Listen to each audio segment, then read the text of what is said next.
sudah dianggap orang lain, gaya, sombong, Sule ketemu Natalie Holzer disorot, foto mesra bohong.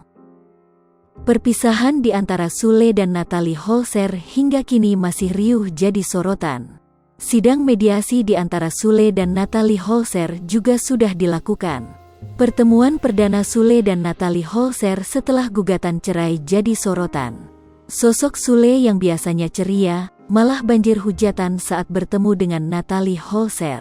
Tak ada yang menyangka jika rumah tangga Sule dan Natalie Holzer yang baru seumur jagung harus kandas.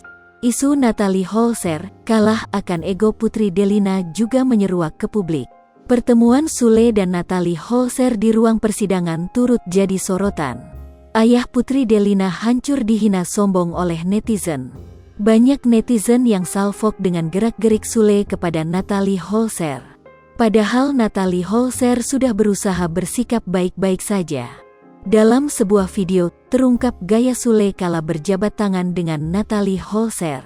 Video yang diunggah oleh akun @rumpi_gosip sontak saja tuai gunjingan.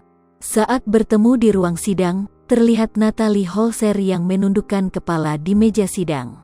Sule yang baru datang pun menjabat tangan Natalie Holzer. Terlihat Sule hanya menyentuh ujung jari Ibunda Atzam. Ia juga menarik tangannya lagi secara cepat.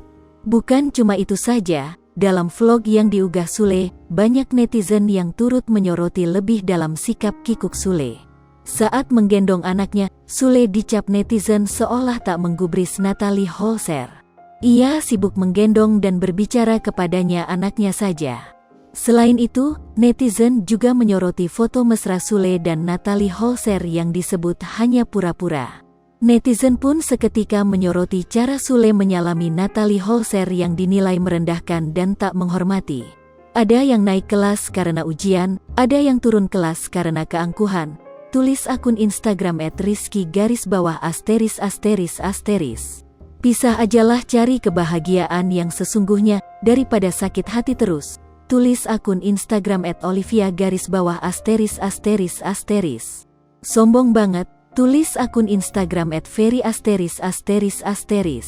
Sripopo TV, jangan lupa komen, like, dan subscribe, serta tonton terus berita-berita terupdate lainnya ya.